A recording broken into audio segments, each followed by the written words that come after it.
Okay. Do you hear me? Maybe you turned it down too low.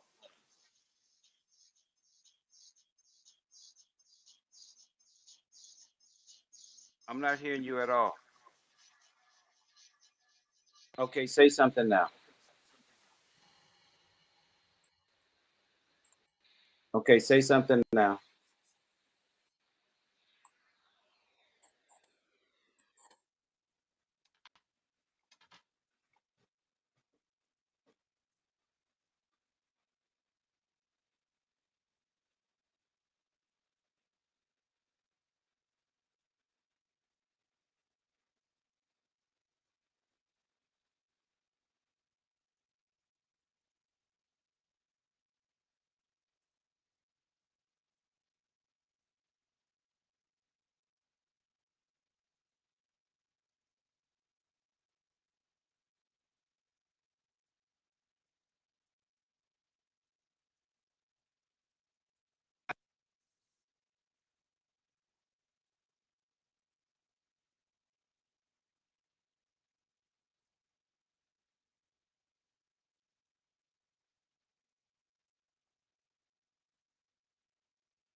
It's not.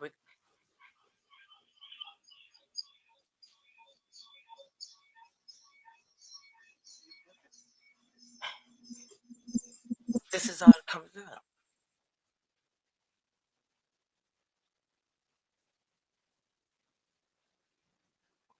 If you start talking, I'm talking. It's not okay, recording. it is recorded. What do It you? says in the stream. It's that's if you wanted to end the show. I You're do. not in. You know, if you allow me to go out there and you can start the conversation, it's recorded. Okay, well, it's not recording on this side. So, nonetheless, since I don't know what I'm talking about, I don't know what I'm doing. We just gonna go with the flow. Hi, babies. It's the even more fabulous mother love. We're having a few little technical difficulties, but we will get those wrapped up shortly. We hope. There's just been so much stuff going on in the world, in the neighborhoods, and families, and it's just going crazy. We have been.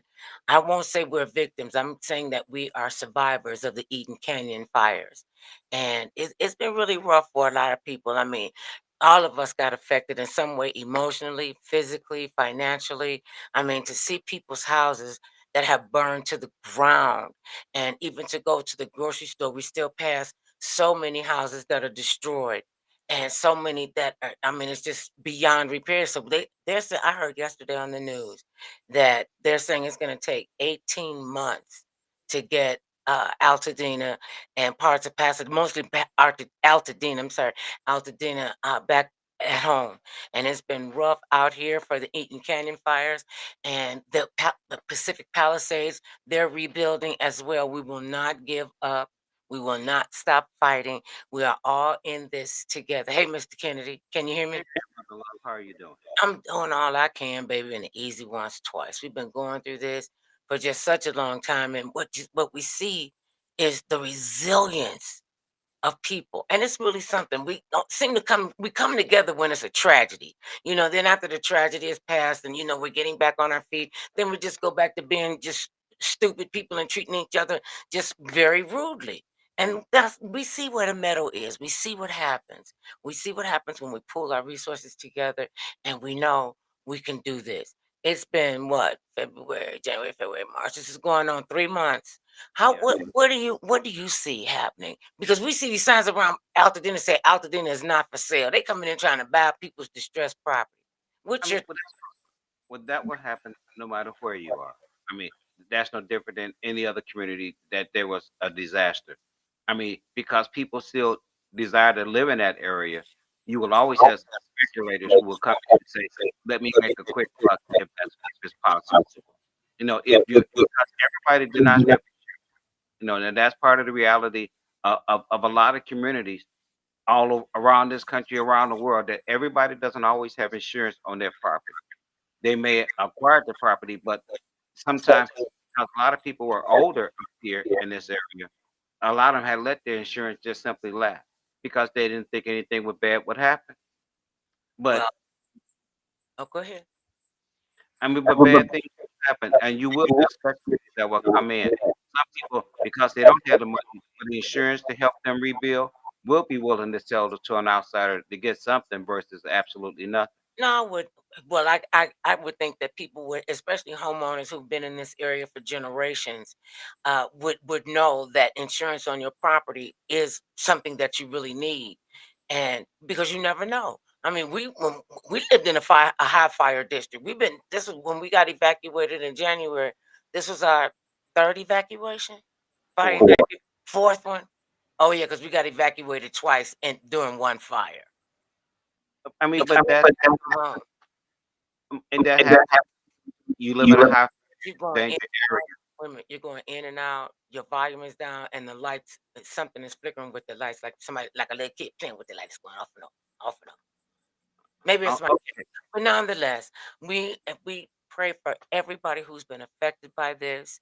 We pray for your safety. We pray for your everything, that you're well, that you're in your right mind. Well, I wasn't gonna get that far away from my right mind because I'd already been there. But nonetheless, we are praying for the best for all of us, and we can do this. And sometimes people just get kind of crazy, when things like this are happening. I mean, the insurance companies are saying they're gonna go belly up because so many people, did have insurance. Well, we'll see how it shakes out. I mean, well, the best part, no, I don't. Nobody's probably gonna go under. I The mean, insurance companies, you mean?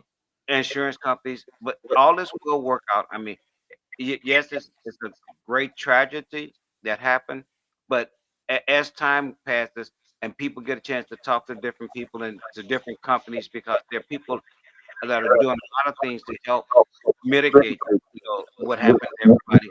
So people just keep the faith that all this will work out all in time, and it will, it will, Like we say, it'll work when you work it. And we got to learn to work it. And and speaking of we are. working it, working it, I mean, I have no need to ever shop in this store except for with my granddaughters and with my nieces. And I was just really taken aback when I heard that Forever 21, that's been a boutique store around for I don't know how long, that they're going belly up, and they're got to close all of their stores across the country, and they want to blame Temu, this fastest growing web store. It's a landing point for a lot of Well, like Amazon and yeah. Etsy and all of them, and you can go to Temu and just get whatever you want. I mean, I never would have thought I would have got some of the stuff. Yeah, and I have to say, I too was kind of hooked on it. I call it EC, electronic crack. Because you get on there and you just be ordering. And then some of this stuff is pretty decent. For the most part, it's pretty decent. And some of it, it's kind of like a misnomer. The pictures that they show up on the Temu website. But the best part about it, one of the best things about it, is the fact that they got a 90-day return policy. So if you don't like it, you can send it back. And Okay. oh, Well, question I have for you. I can hear you. It, as a question that I have for you. Okay, if you think about the brick and mortar stores, Hmm. okay, they have the return policies as well. Right, They have everything. The, the difference is their prices are more because you in a mall. You come right, into a mall or to a shopping center to shop, and so they're paying to be in that location where Temu is all online. You don't know where their facilities are. All you know is that you simply order something and it arrives. right. A lot of it comes from China. Right. And I'm not disagreeing on where it comes from. What I'm saying is that the difference between a Forever 21, which was a brick and mortar store only, not only, they probably had online sales as well because you can't survive without online sales. The fact that more of us are choosing to do our shopping online versus going into the mall. right. Or- Because And it's the convenience of it. I mean, when you get ready to go to the mall, I mean, we used to get dressed to go to the mall, but being full makeup, the whole 9 yards, like we're going to the club or going to the but party or that was going, and you have to get up, shower, shampoo, and shine, decide which mall you want to go to. And with online shopping and online marketing, all you got to do is sit here and do the little thing. That's all you gotta do. and you'll get your packages to you. It's almost like I mean, who does not like packages being delivered, especially if it's for them, right? So in order to see that, I think the brick and mortar stores are going by the wayside because it is so convenient and it cuts down on their overhead because they don't have to pay the light bill, don't have to pay gas bill, don't have to pay anybody to come clean up the store. They can just do it all online.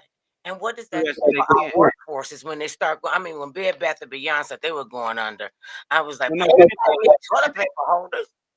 Okay, no, they didn't go under. They went online. Yeah, they would no, but that's what I'm saying, bricks and mortar stores are closing because they can make Okay, more but the difference is, though, it's the social aspect of going to the mall, money. Right. actually seeing people. I mean, yes, it is more convenient to just sit at home and click a few buttons and order things that you would like, but you don't get the social experience of actually going to a mall, meeting new people, meeting your friends. You know, maybe not only just going to the mall, but then going to a movie afterwards or going out to dinner. Spending social time with one another is what's missing when you just simply shop online only.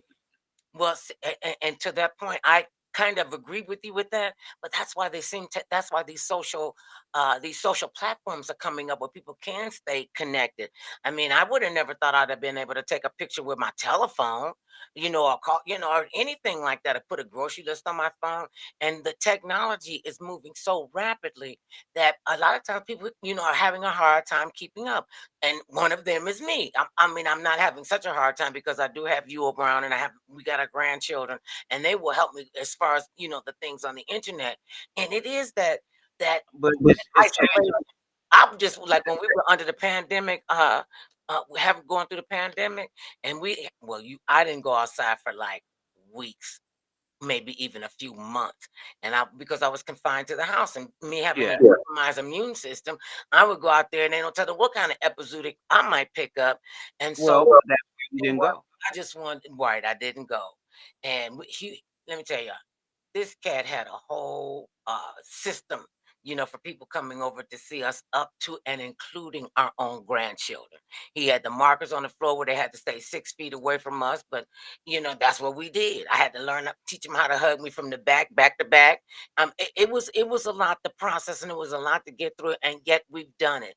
And a lot of people, unfortunately, lost their lives. We lost 1 million people to the pandemic, and it was just awful. And the one I thing mean, it was, great to do but was go outside and see people and say hello and be able to hug people and have an outdoor conversation. Like you said, go out to dinner, go to a movie. Now they put everything on your TV, and you buy 85,000-inch television. It's this many big, and then you get the TV. Then you're looking at your screen on your phone at the same thing.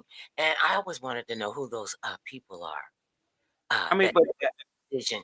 Listen, you get this big giant television and you can watch it. It's like you're sitting right there at the game, at the event, and then you can see it on your little bitty teeny tiny phone.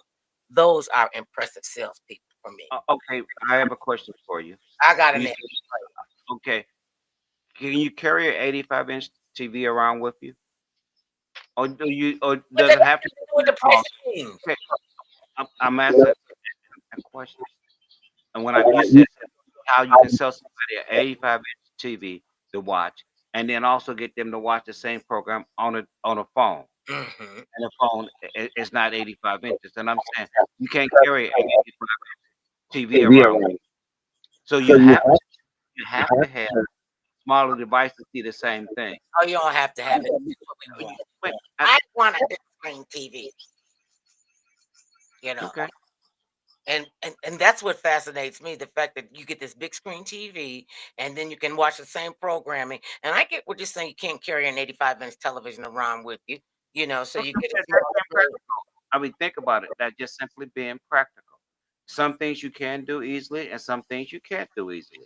And you can't carry a giant TV screen around with you. That's why it's at your home, so you can have a theater experience in your home.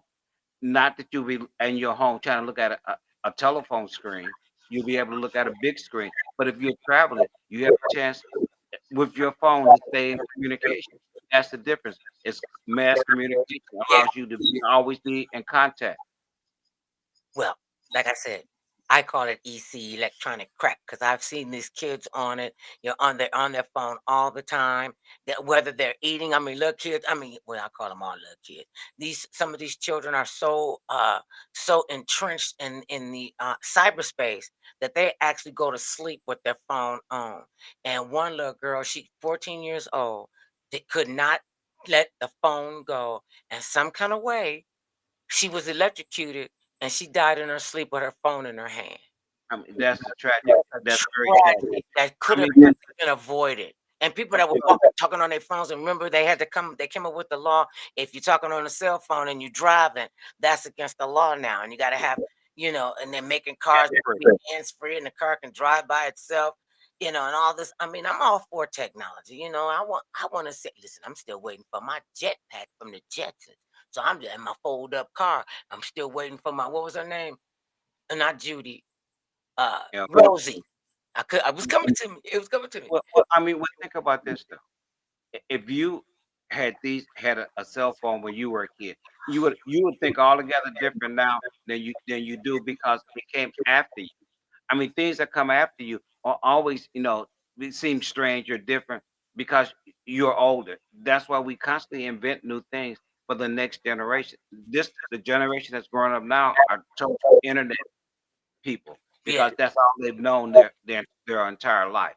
So their outlook at things are far together different looking than yours would be because we didn't absolutely. grow we didn't grow up with the internet. Look, and we had one TV in the house and two telephones. We didn't want to live in an underphoned home. So I said, well, Mom, can I get a telephone in my, I couldn't even get it out before she went, no, you're not getting a telephone in your room.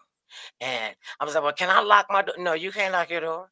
Ain't no doors locks in here. You lock your door, I'm gonna kick it in. And I didn't think she would actually, go through that. But one time, this is in my BK days before Kennedy. He already heard this story a long time ago. Okay, so I got a little boy. Well, he was a big boyfriend. He was like 6'4", and his some of his closest friends were Muslims. And when I was a teenager, I wanted to, explore other faiths and other religions and see how other people worship. I wasn't like, dead set against any religious people, but I wanted to know. And then at the time, and my aunt and uncle, they were Muslims. And so I stop, that's what they did. They was Muslims. Okay, yeah, they wore different clothes, but it still was my aunt and uncle. So that wasn't anything where we were like that. And so I was fascinated with the family closeness in a Muslim family, and it was I grew up without my father because he died. He didn't walk away, he dropped dead. And so and my mother never remarried. She said, because if I had to kill one of y'all, I'm gonna have to kill all of y'all. Now I don't want no witnesses. I'm like, why you tell your children that? It worked because I was scared of her. And You were.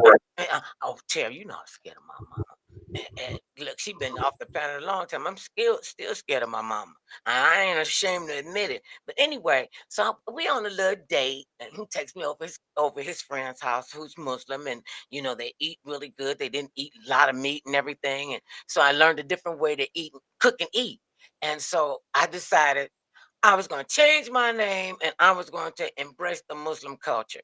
And I don't know how in the world she heard the whole conversation verbatim because I think I'd have snuck off to go over here with my little boyfriend, big boyfriend. So we over the lady's house, and they didn't have beds. They just had mattresses on the floor, and it was like 6 or 7 mattresses in one room. I'm like, oh, this is kind of a little too communal for me. Nonetheless, he and I and his friend, and she was talking to me about the faith and how women conducted themselves in the faith and how the men conducted themselves. And I was like, I could probably roll with that. Okay. So then I'm getting into it now. I done went and got a Quran. I'm reading all reading the faith and the rules and regulations. Mom, and I didn't meet my curfew. And I think that's how she found me, because I didn't meet my curfew. But how did she know I was over this lady house? I'm telling you, all we heard was, open up the door. I'm gonna kick it in. Okay, wait. She didn't wait. She wasn't. She didn't wait. So they didn't come to the door fast enough. She kicked in the lady's front door. She gets stalking through the house. Where's that heifer? Where that heifer is? I'm sitting on the bed all the way, and you know how you back up on the bed and your back is up on your legs. I don't know how she reached my neck from the door, from the bedroom, snatched me out, literally almost drugged me. I was trying to get my foot in and everything. And I was telling her what I was doing. She's like, "You're not doing that. Now you can do that when you don't live here with me. But I tell you what to do. I tell you how to worship. I tell you when you go to church.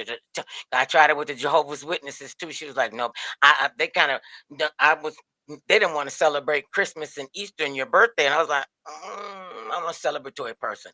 So I'm just saying, you because young people are so impressionable, and you listen to your elders who you think will always be there to protect you.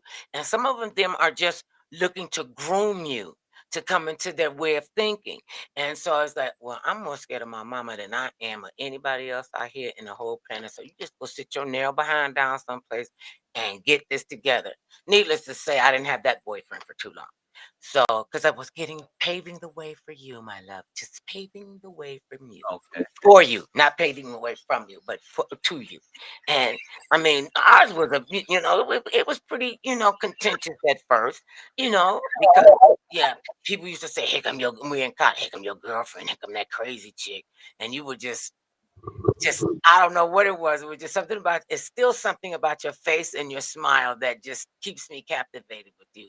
And besides, if you wasn't as fine, I wouldn't be bothered. You don't need no ugly husband, ugly boyfriend. I'm just saying. And anyway, okay, because when you're a teenager, and your pants are on fire and you want to go do this, that, and the third, and they tell you better not do that, and you did it anyway. So you got, and then Not everybody.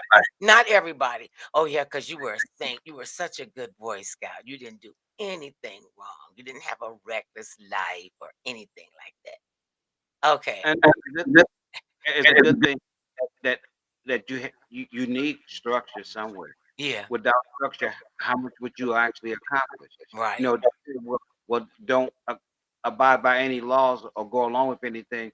What will you end up having? You have to stop and you look in reflection.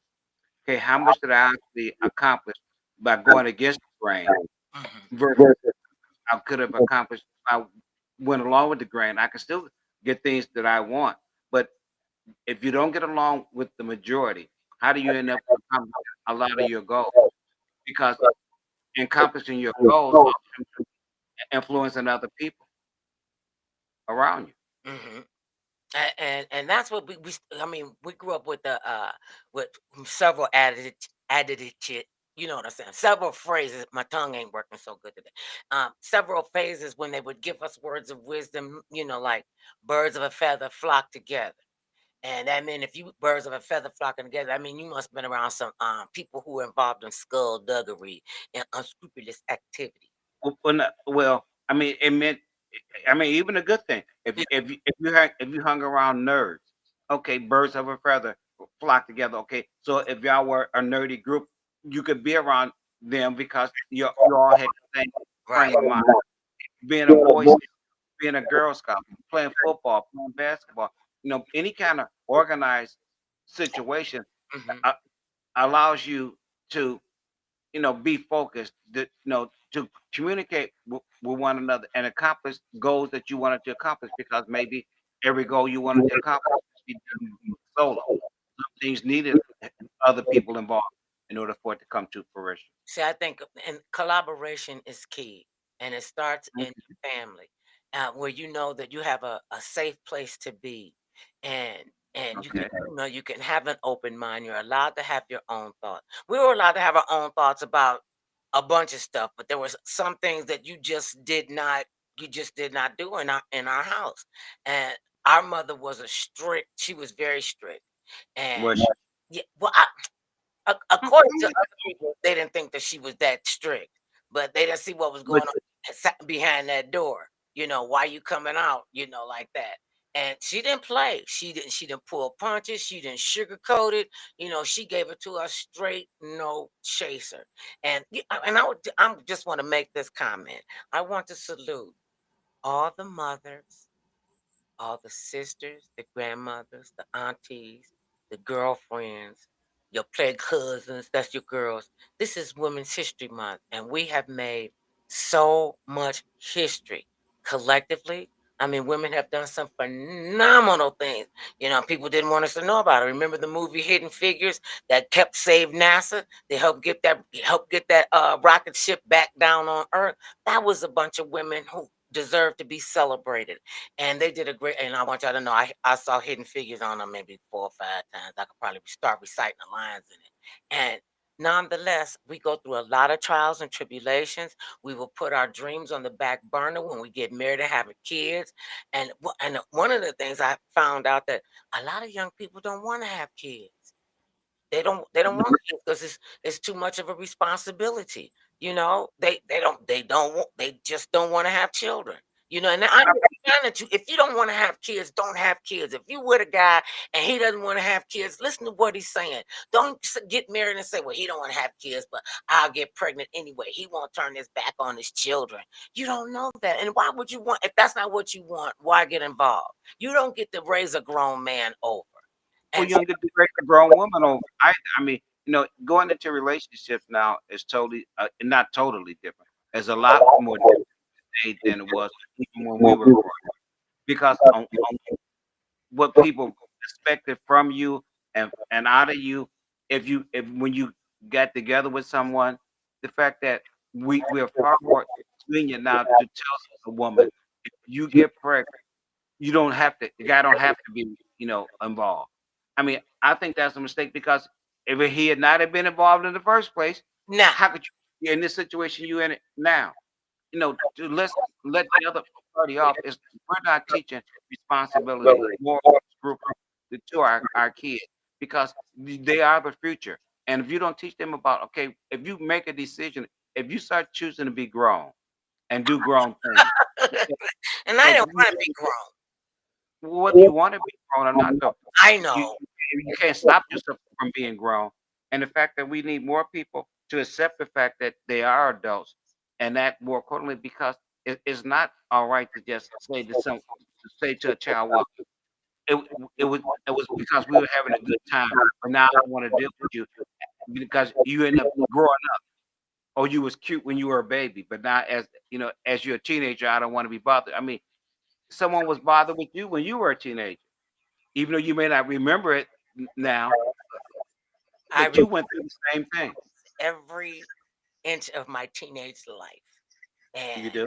I Excuse because it me. was traumatic. I was traumatized when I was a teenager because my brain was all over every place, and my mother, she was. I was like, she said I was her problem child, and I was like, why am Really? no, You I'm, sure about I'm sure about that because she that said you were not the wait a minute. If you were not the problem child, which one of your brothers and sisters were then? I say they all were. Well, no, my older sister, no, she wasn't a problem child. She just got everything she wanted. She Uh, was spoiled. Then I I'm came along. Then my brothers came along, and then my little sisters came along, and I was like, oh, who was the problem I, child if you were I wasn't a bad child. I just thought on my own, and I I didn't was say you were bad. I never said you were a bad child. I said, a wait problem. a minute. As far as your mother She looked said, at oh, but the six of you, and then she thought, wait, but you chopping up so bad. because we were both talking at the same time. That's why I stopped. You know, but you have to think about it. Your mother was dealing with six other personalities that she didn't remarry and have a husband. Okay, 90% of the responsibility was on her then because of her choice. But it wasn't that you didn't influenced by other people in school, around other the adults that came over to your house as well. When you were growing up as a kid, helped to influence you along the way, even though they were not your mother, but they were your mother friends, and Yeah. the fact that they were in the house helped to influence you. Yes, they did. Yes, they did. And they were. She had the same friends that she grew up with that were there. When she passed away, they had been yeah, they had been there the whole time. I mean, they had a group of women that were awesome together. They had kids around the same time. They all got married, then they started having kids because that's what they did back then. And when you talk about way our relationships have grown and we're going back then and the way that they are now, a lot of these young people, they don't want to get married, they don't want to have kids, they want to make enough money so they could retire at 39. And Well, that's and a they're great. entitled to that. They're entitled to that if that's what they want to do. And then when you're a teenager, you don't want anybody telling you what to do. And like my mama told me when I was, well, I guess I must have been about 15. Because I got my first job when I was 14. So, I thought I was queen crap on Turd Island. You couldn't tell me diddly squat. And so I'm like, I got a job. I could take care of myself. My mother told me, yes, you can. And I'm not buying you another box of sanitary pads. I ain't buying you another. That's the first thing she hit with sanitary pads. I'm like, oh, okay, it's that kind of party. And she was like, you make enough money to take care of yourself, and I could take care of the rest of them. And she would say, you know, when I decided I was gonna pack my bag and storm out, and I was gonna go down to my grandmama's house, so I wasn't going storming too fast. And I said, I'm going down to my grandmama's house. I had my little camp suitcase bag and my little brown paper bag with my stuff in, and she said in the middle of March, I should be traumatized. I was. And in the middle of March, I said I was leaving. It was snowing. She said, oh, wait, wait, wait, wait. You need to come back. And what you do is you take everything you bought. See, if that don't get a kid, I don't know what will. Cause only thing I had bought at the time was a green toothbrush and strawberry underwear. Never had a green toothbrush since then. I don't know why I'm mad at the green toothbrush. But nonetheless, she did instill a strong sense of order. And she didn't play with that. And so many people nowadays, they want to be their kid's friend. I couldn't even imagine being my son's friend. He's our son. I ain't your friend. I'm your parent. And they want to do that. And I think it Okay, diminishes the parental guidance and the parental strength. That's just in my opinion. You know. okay, but now you can't be a friend to your child, and there's nothing wrong with that because there are boundaries, and everybody understand and knows boundaries, and you can be ever so playful and still be a disciplinarian when need be as well. Well, There's no, you don't always have to be. I have to always have my foot on your neck because you're the child. No, I mean if you want a well-rounded child, it's they feel that they got a voice and they can come to you and talk to you. If there's always that wall up where I can't come and talk to you about my situation, that because the fear of you getting upset or saying something to me because I'm telling you how I feel, and how is the communication going to be when there's something important that needs to be said? right. And now I that was one of the big things that she would allow us to do. We were allowed to voice our opinion. And we could, you couldn't be jumping up and down, screaming and hollering, cussing. You had to, what's your point? Let us talk this out. Let us talk this through. And the one thing she used to always say to us, she said, I'm gonna always be here for you. I'm gonna always have your back. I'm gonna believe you first, and then because she always said, I know my children, and she knew us. She knew each and every all six of those different personalities, and her personality, because she wasn't, for men running in and out the house, or all kind of craziness going on with the girlfriends or anything like that. She didn't play. And Well, looking back at it in retrospect, I was glad that she, had that really solid, firm hand on our back and on our neck. I mean, we stop and think about it. When you tell someone how they can be or cannot be based on your, I mean, when you grow up in a different era, I mean, yes, you can look at one thing one way and say, "Oh wow, we used to do this way when we were a kid." Hmm. Now that my kids come along, they look at the situation and they do things the way you did things because that's how they grew up, and you have to be cognizant of that and aware that a new generation comes along, and how do you treat that generation? If it's all based just on how you, I mean, you cannot raise your son based on how your mother raised you, or the fact because our son had a mother and a father. You didn't have a father because he passed away. So the dynamics of how he was being raised different than how you were raised. Father wasn't there. His father is present. It was present. It is present. A difference in how you see things or how you expect things to go in life based on what you see along the way. And then and then some people, relationships don't have the sustainability, and that's why I've always thought it was important that when you're talking about spending your life with somebody, the rest of your life with somebody, you need to know that somebody. You need to know what they like, what he doesn't like, where she wants to go, what is her fiscal responsibility, what is her mindset as far as economics are concerned. You got to sit down and talk about this. I had a friend. Well, I have several friends that have done this, and it just didn't bode well for them. After their um, and I think that several of them, they literally did trick these guys into getting pregnant. One of them actually told me she put a hole in the condom before she put it on him. And I was like, what?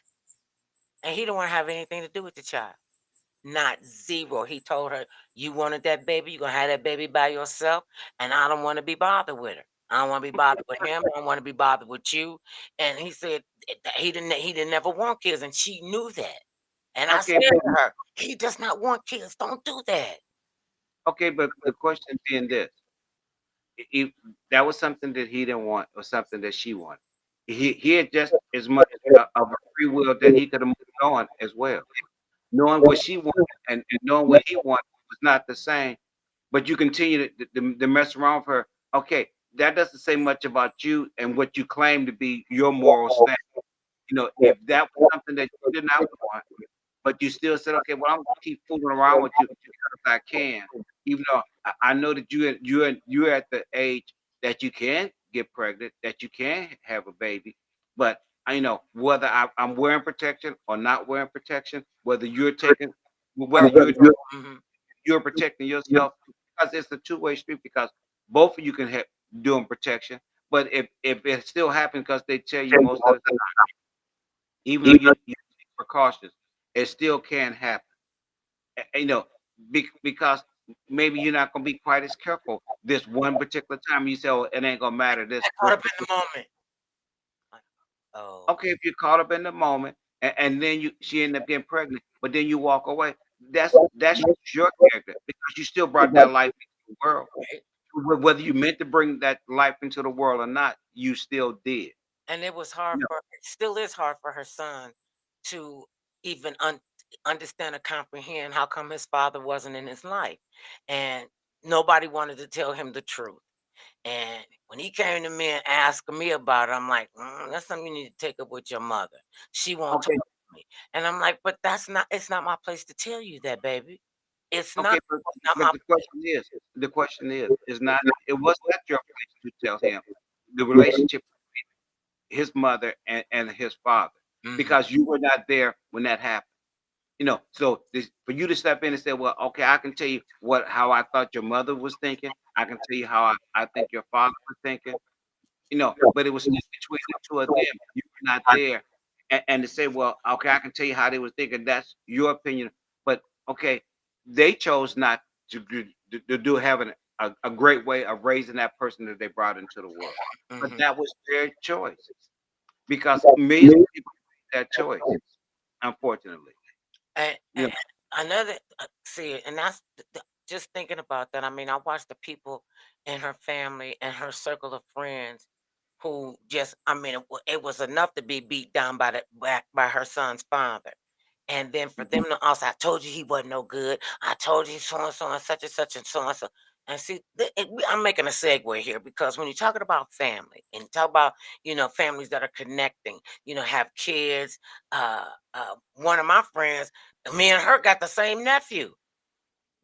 Which is so. I mean, we got the same nephew, and so now, and I know this, hi baby. I love you, sweetie pie. And so, but not necessarily her, but the fact that when people get married, and or they want to get married, and you got people in your ear talking, yeah, so and such, and I saw him saying, talking to and such, and they run back and tell you, girl, I saw him, Mr. Kennedy, talking to and such, and I would always say, okay, and your point would be what?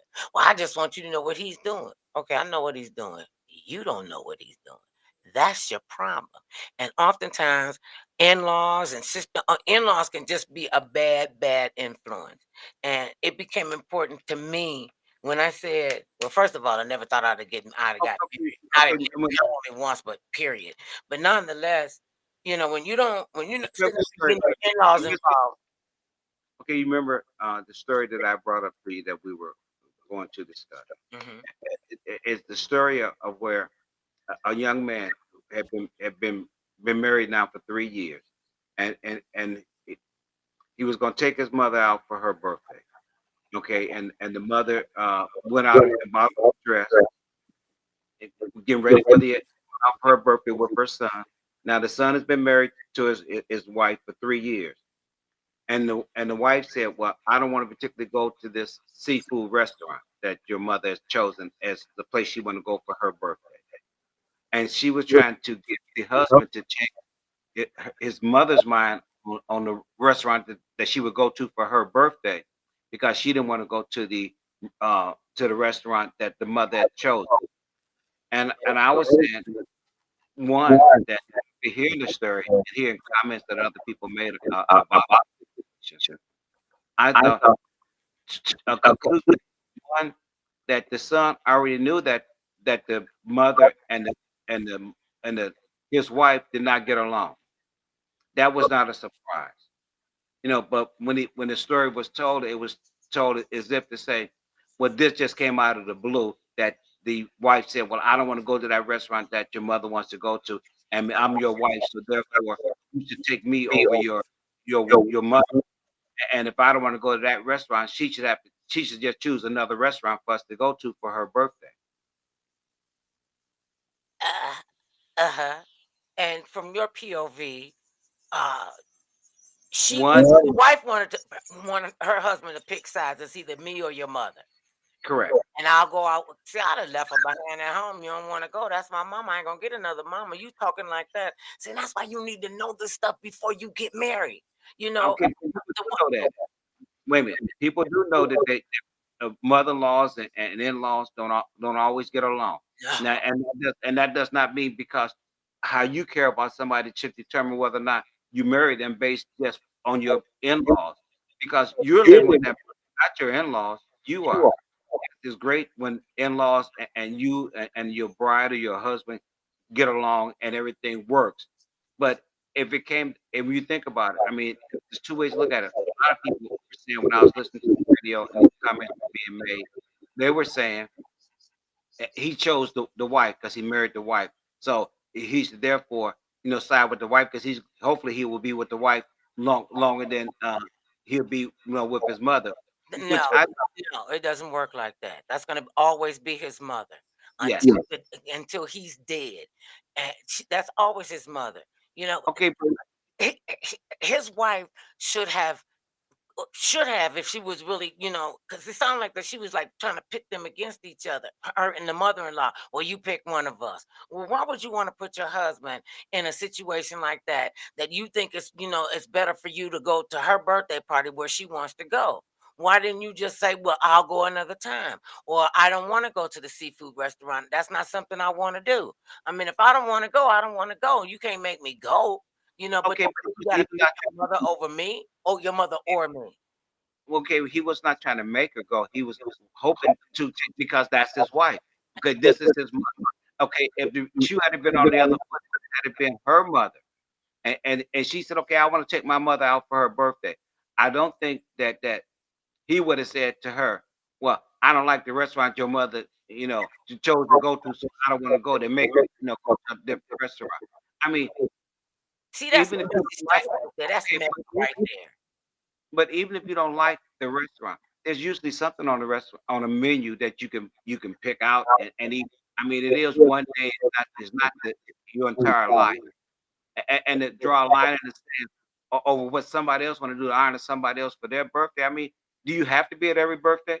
Uh, That's what Do my you have to be? No. they want to, and that was just her trying to make a power move.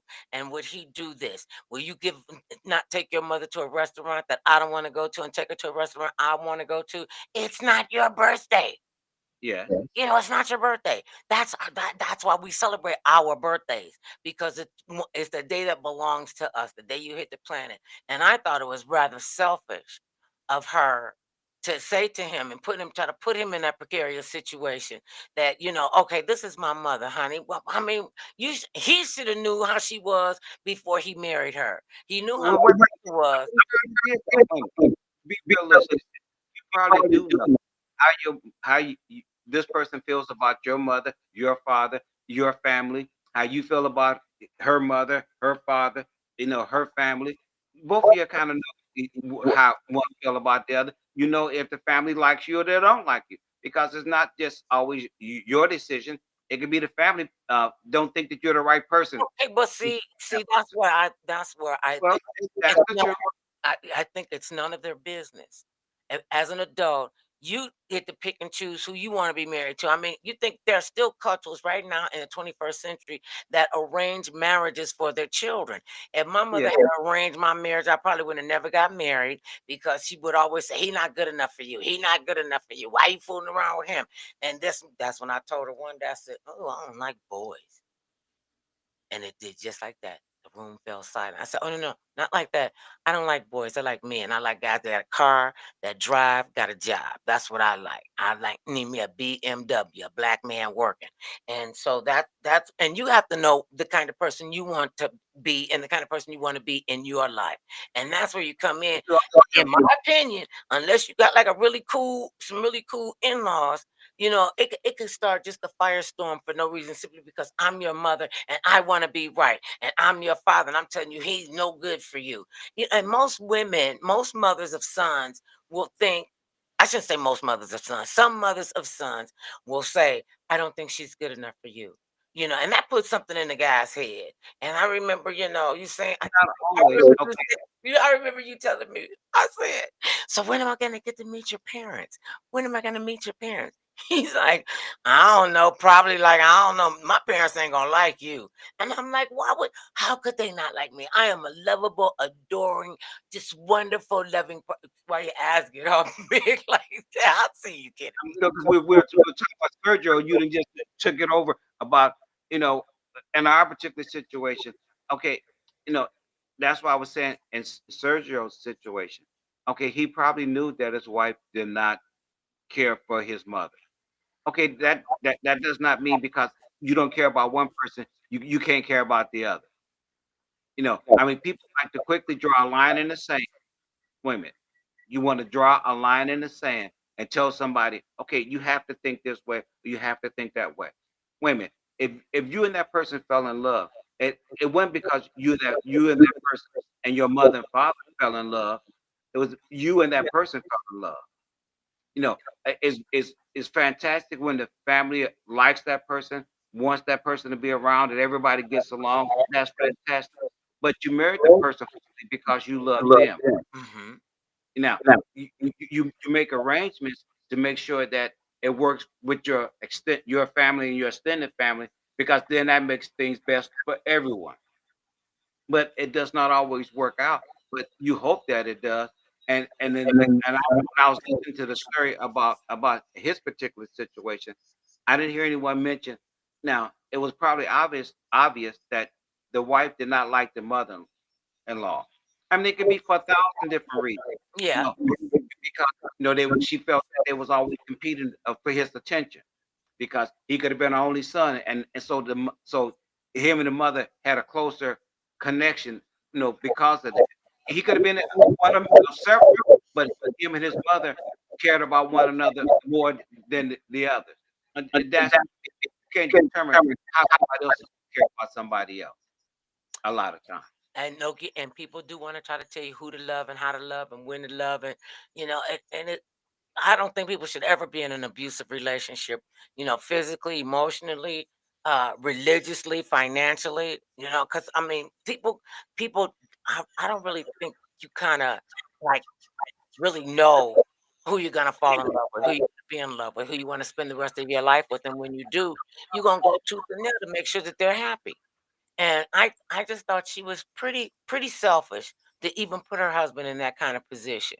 And if she was like really cool with her husband and wanted him to be happy, All she had to do was say, "We can go out another day to a restaurant that I like, and I don't want to spoil her birthday. So you take your mother, and that right there, that he would have to pick and choose who he wants to be with. And that's what people don't understand. Marriage is compromise. It's about coming to a place that you can both live with the decision. And if you don't know when you don't know that person that well, I But think it sets up for a lot of problems, and sometimes the in-laws wanna be all up in your business. They wanna tell you what to do, and your girlfriends could be all up in your business. His okay, sister but be telling you, "No, you shouldn't be with her. She talk too loud. She too big. She too that." He said, "I don't care what you think about her. That's who I like. You ain't got to like her because I ain't got to be around you." And I think that's just a bad precedent to start a relationship, especially when there's an extended family involved, especially when I mean, he got brothers and sisters, if you know the child, it's a different dynamic.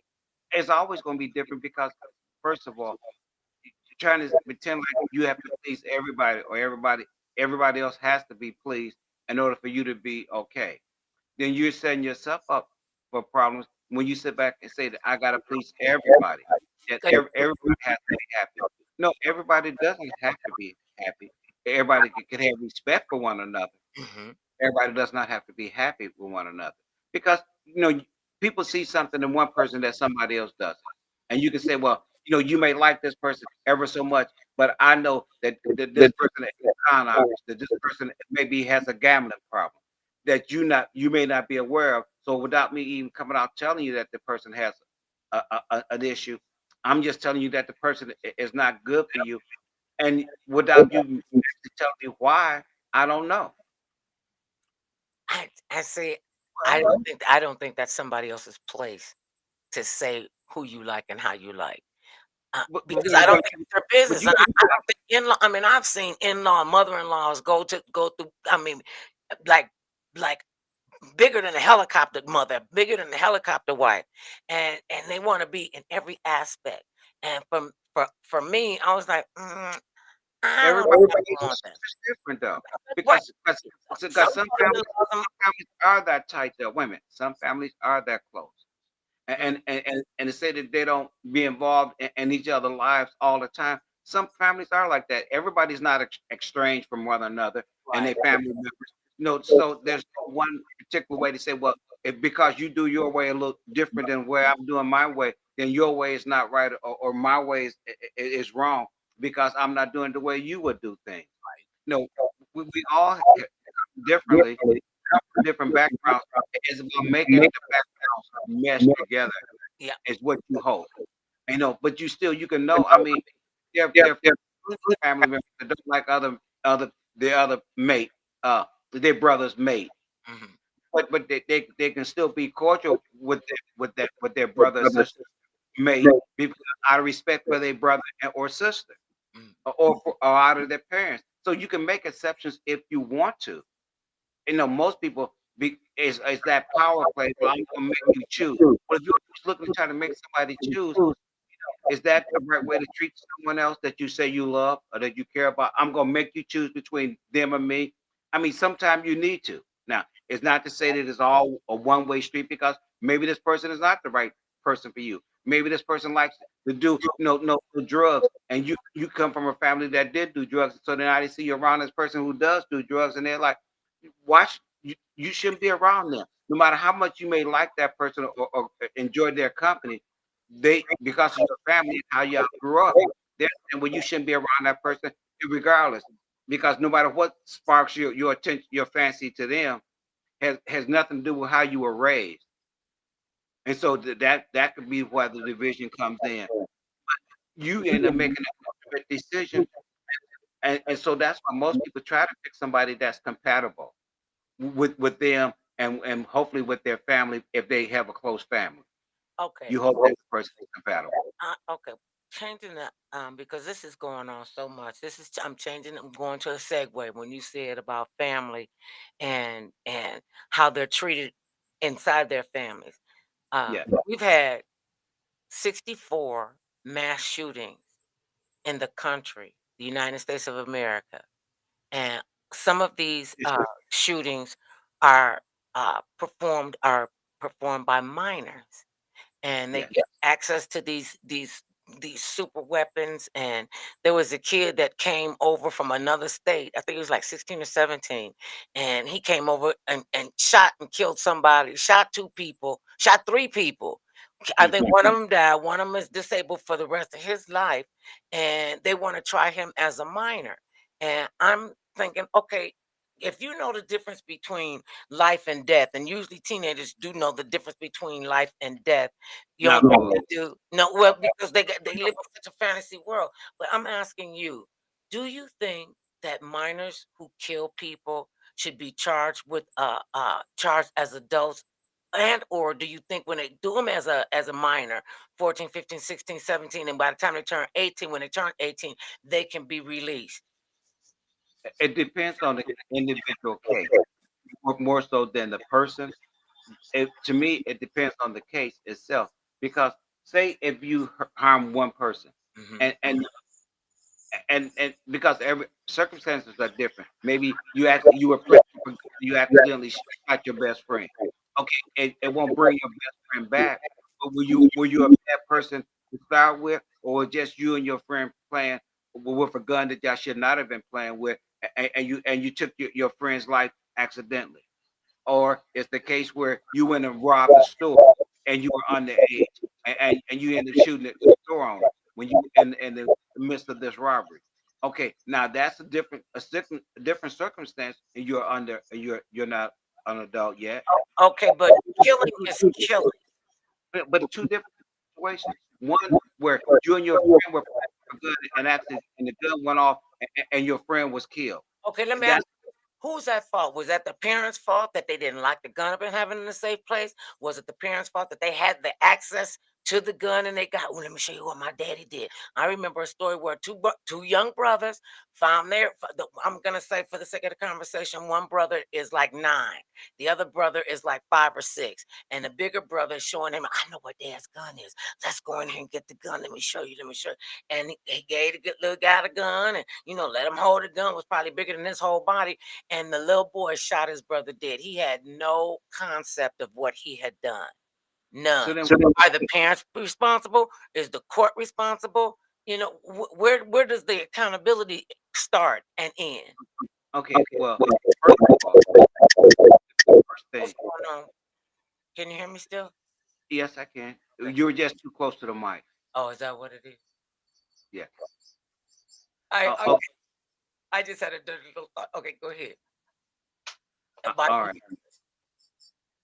Well, the difference is this: if you accidentally, get the gun because it wasn't locked up in a safe place, and you accidentally shoot your sibling, that's one.